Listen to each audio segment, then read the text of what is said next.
galim sakyti, kad Kuršių nerija tikrai sukurta vėjo, smėlio ir vandens. Taip nacionalinio parko ekspozicija yra netgi toks vardas suteiktas, pavadinimas. Taigi smėlis iš principo yra labai įdomus dalykas, tai yra takus kaip skystis, bet tuo pačiu jisai išlaiko birumo savybės, jisai kieta medžiaga. Ir turbūt tai yra labai svarbu visoje Kuršių nerijos esmėje ir istorijoje, kas toliau Kuršių nerijoje vyko, mums bent jau žinoma nuo 13 amžiaus istoriniuose dokumentuose. Taigi Kuršių nerijos sudaryta iš smėlio, smėlis pučiamas vėjo keliauja, smulkios kropelės keliauja toliau, stambios pasilieka, smėlis išsirūšiuoja. Ir turbūt gal kada nors atkreipėte dėmesį ir pagalvojate, kodėl Baltijos jūros pakrantėje smėlis yra baltesnis negu ant Parnidžio kopos. O atsakymas yra labai paprastas, nors smėlis yra beveik 99% kvarcas, tačiau jis turi įvairių kitų priemaišų, tame tarpe ir geležies. Ir geležis oksiduojasi ir kada formavosi didžiosios kopos, didysis kopagūbris, tai yra nuo 16 amžiaus, smėlis keliavo formavo kopas ir per tą laiką oksidavosi. Taigi, jeigu paimtumėt smėlio saują iš Baltijos jūros pakrantės ir Parnidžio kopo ir sudėtumėt kartu, jūs matytumėt, kad skirtumas yra. Taigi smėlis, kitas dalykas, smėlis keliaudamas, sutikdamas bet kokią kliūtį, jisai taip pat užkliūna, taip galim sakyti, ir sustoja. Taigi ir kita dalis tai yra gyvoji gamta. Gyvoji gamta neegzistuoja be negyvosios gamtos, tai yra pagrindas. Taigi čia aš tokį turėjau irgi įdomų nuotykį, galvojau, panaudosiu aš dirbtinį intelektą, kad jis man padėtų sudėlioti. Tai pagrindiniai dalykai, tai kokia gyvosios gamtos. Ir sakau, tu man pasakyk, tai kasgi tie pagrindiniai elementai. Ir jis sako, augalai, gyvūnai, grybai, žmonės, mikroorganizmai. Aš sakau, o tai kodėl tu žmogų pridėjai prie atskirai, o ne prie gyvūnų? Sako, oi, atsiprašau, tai matote apibrėžime, ir įskaitant žmogų, jis pasitaisė. Tai čia, bet grįžtant prie Kuršių nerijos formavimosi, taigi žolinė augmenija pradėjo stabdyti ir formuoti atskiras formas, nes jeigu nebūtų žolinės augmenijos, tai yra smėlis keliauja nuo Baltijos jūros link Kuršių marių, niekur neužkliūdamas, formuoja kai kur kopas susikaupę, slenka į Kuršių marias. Tačiau tuščios vietos nebūna pasaulyje, pradeda augti augmenija. Ir čia jūs matote sultingoji jūrasmiltė, įdomus augalas, augantis Baltijos jūros pakrantėje, kai einate į pliažą, kai kur galite pamatyti. Tai yra tas pionierius pradininkas labai prisitaikęs augti atšiauriose sąlygose sukulentas, kuris gali ištverti ir druskingą dirvožemį, ir atšiaurias sąlygas. Ir nuo viskas prasideda ir prasidėjo Kuršių nerijos dabartinio kraštovaizdžio formavimasis nuo augalijos. Taigi gamtoje egzistuoja pusiausvyra, arba gamtoje visuomet yra siekiama pusiausvyros, ir tai vyksta gamtoje natūrali sukcesija, tai yra kaita, kuomet vienos rūšys keičia kitas rūšis, tai yra samanos kerpės, žolinė augmenija, krūmai, miškas, kol susiformuoja jau stabili bendrija, tai vadinama klimaksinė bendrija. Taigi ir čia nuotrauka yra iš pilkųjų kopų, tiksliau toks jau pokytis tarp baltųjų ir pilkųjų, kuomet jau bendrijos keičiasi. Tačiau gamtoje natūraliai vyksta šitie procesai, bet žmogus įsikiša šitos procesus spartindamas arba lėtindamas. Tai Kuršių nerijos atveju, tai, ką jūs matote kraštovaizdį, prie jo daug labai darbo prisidėjo žmogus. Taigi, kuomet smėlis tikrai grasino Kuršių nerijoje esančiom gyvenvietėm ir žmonės vargo, išsikeldami dėl smėlio pustimo, keisdami savo gyvenamasias vietas, buvo priimtas sprendimas, kad kažką tai reikia daryti, kažkaip šitą problemą spręsti ir tą smėlį, kuris sunkiai valdomas, jį sustabdyti. Taigi 18 amžiaus pabaigoje, 19 pradžioje įsikiša mokslininkai.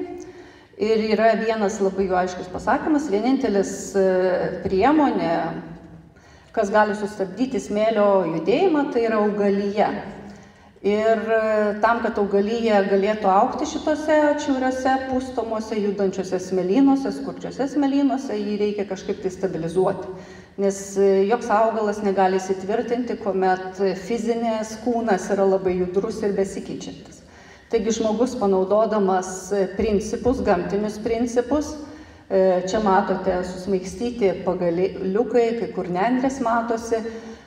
Visos Kuršių nerijos smėlynai, didžioji dalis didžiojo kopagūbrio buvo va taip susiūta, sudygsniuota, tam, kad sustabdyti smėlio judėjimą. Vėliau čia buvo žolinė augmenija pasodinta, dar vėliau pasodinta kalninė pušis, kuri dabar auga ant didžiojo kopagūbrio ties gyvenvietėmis. Taigi yra du dalykai. Natūrali sukcesija, kuri galbūt yra lėtesnė, bet ir žmogaus skatinama sukcesija, tai yra kaita. Ir čia šitose dviejose paveiksliukuose matote Parnidžio kopą ir Grobšto gamtinį rezervatą, tai yra pasienio teritorija. Ir kadangi žmogus jau sustabdė smėlio judėjimą Kuršių nerijoje, tai natūralu, kad ir gamta keičiasi. Žmogus pasodino medžius, medžiai augo, plito žolinė augmenija, padengti plotai ir šiuo metu tos baltosios kopos, kurios 2005 metais dar užėmė didelius plotus, jau 2020 metais užima ženkliai mažesnius, o šiais metais dar mažesnius. Taigi natūraliai gamta užkariauja tos negyvosios gamtos plotus, jos stabilizuodama. Taigi Lietuvoje mes esame vidutinių miškų zonoje ir bet kokiu atveju bet koks plotas, kuris yra atviras, vėliau anksčiau užaugtų mišku, jeigu nebūtų kažkokių kitų priemonių. Taigi štai kaip atrodo ir atrodys didžioji dalis baltųjų kopų, pavirtusios į pilkasias kopas. Biologiniu požiūriu tai yra vertinga teritorija, tai yra prioritetinė ES buveinė, tačiau mums, kurie iš vaikystės prisimenam Kuršių neriją ir baltasias kopas, tai turbūt praradimas vienaip ar kitaip. Toliau kitas žingsnis, kas vyksta, tai natūraliai apauga mišku, miškas sensta, atsiranda miškui būdingos rūšys ir čia labai Kuršių nerijai būdingas pušyno vaizdas, kuomet smilgos fone sudaro tikrai tokį gražų pūkuotą vaizdą. Taigi ir gamtos architektai, ar žinote, kieno čia pėdsakai? Šernai, taip, o dešinėje tas ąžuoliukas. Taip, labai teisingai. Taigi gamtoje prie natūralių procesų, kur nesikiša žvėris, gyvūnai, yra ir kitų tokių, aš pavadinau jos gamtos architektais. Vienas yra artojas, o kitas yra sodintojas. Taigi, kaipgi tas šernas prisideda? Šernas turbūt vienas miškininkų mylimiausias gyvūnas yra dėl to, kad jis suardo paklotę ir sėklos, medžių sėklos gali labai lengvai išdygti. Kitu atveju, jeigu yra stora miško paklotė, medžių sėklos niekaip nepasiekia dirvožemio ir tiesiog nieks ten nevyksta. Taigi vienas mūsų, kaip pasakyti, herojus ir kitas herojus Kėkštas. Tai dabar pušynę vaikščiodami, netgi skurdžiame pušynė, jūs atkreipkite dėmesį. Labai dažnai galite pamatyti visiškai neaišku, iš kur ąžuoliuką išdygusi. Taigi ir gyvūnai, ir žvėris keičia, kraštovaizdžiai prisideda prie rūšių kaitos. Ir žinoma, gamtoje nieks nevyksta specialiai. Netgi gyvūnai, vykdydami tam tikrą veiksmą, jį daro tikslingai. Čia ir matote, Sengirėje yra daug uoksų iškaltų, tai žinoma, tai buvo geniniai paukščiai, kurie savo ruošia gyventi, perėjimui. Ir šitą galite pamatyti Nidos Sengirėje. Taip pat turime ir tų kreivų pušų, kurios iki šiol labai dideli ginčiai vyksta, ar tai kažkokios ten jėgos, elektromagnetiniai laukai tai paveikia, bet turbūt mokslininkai pasakytų labai paprastai, kad tai buvo tam tikras medynų pažeidimas ir kodėl tos pušys taip susiraitė. Ir tokių mes turime tikrai pušynų gana nemažai. Ir kita, žinoma, stichijos. Kuršių nerija kuo ypatinga tuom, kad joje labai aiškiai matomas stichijų poveikis. Ir turbūt pagrindinis stichijų poveikis, ir ką ir rytoj jūs kalbėsite apie marių krantus, tai yra krantai, tai yra Baltijos jūros ir Kuršių marių krantai. Ir kuo toliau, tuo stichijos yra ekstremalesnės, tuo sunkiau jos prognozuojamos ir tuo greičiau gamta viską gali pakeisti kardinaliai. Norim mes to ar nenorim. Tačiau žmogus čia vėl įsikiša su savo veikla ir suprasdamas gamtinius principus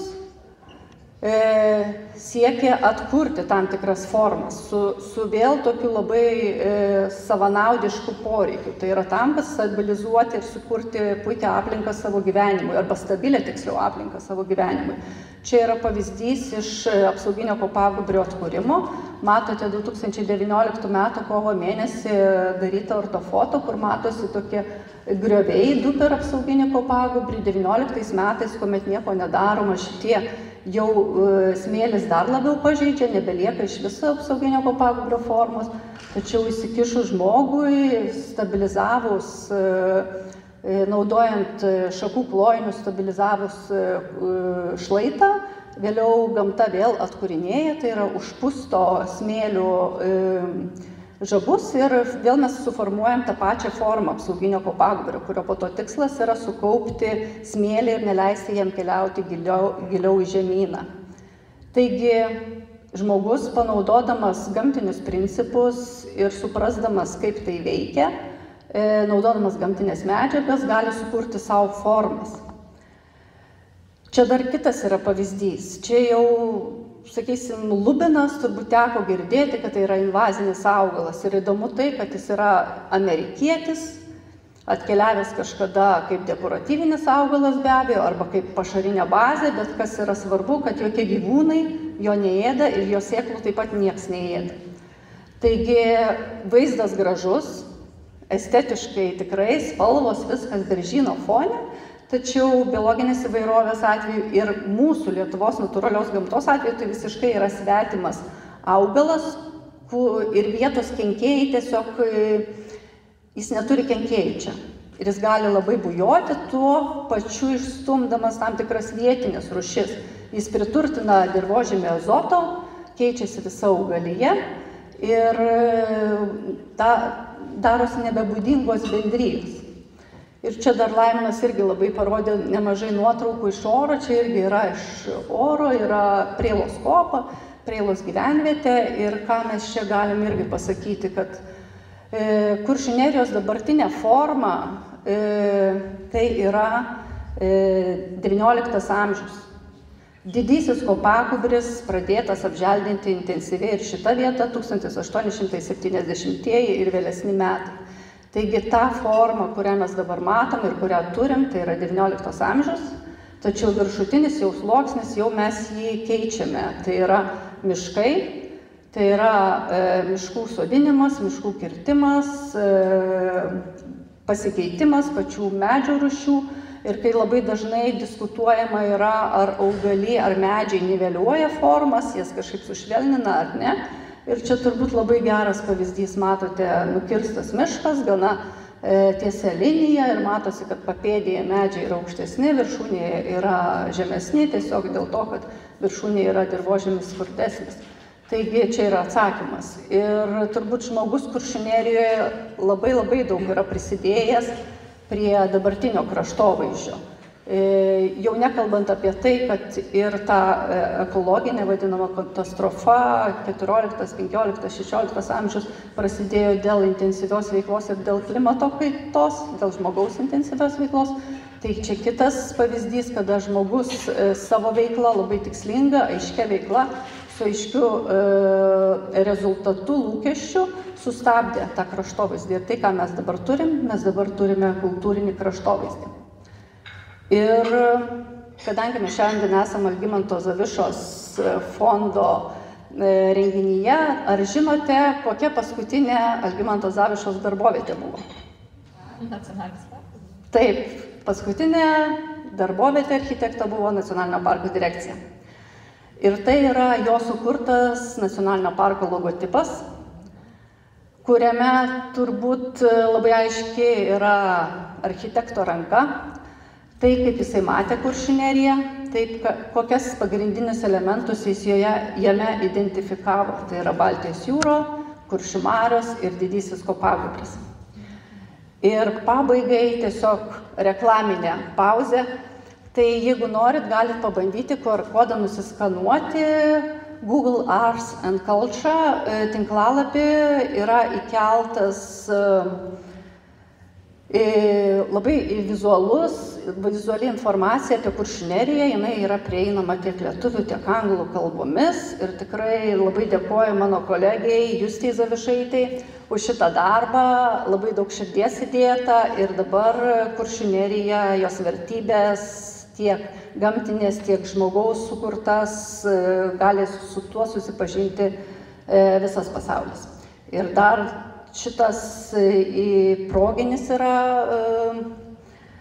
darbas, todėl kad šiais metais minimas 25 metai, kaip Kuršių nerija įtraukta į UNESCO pasaulio paveldo sąrašus.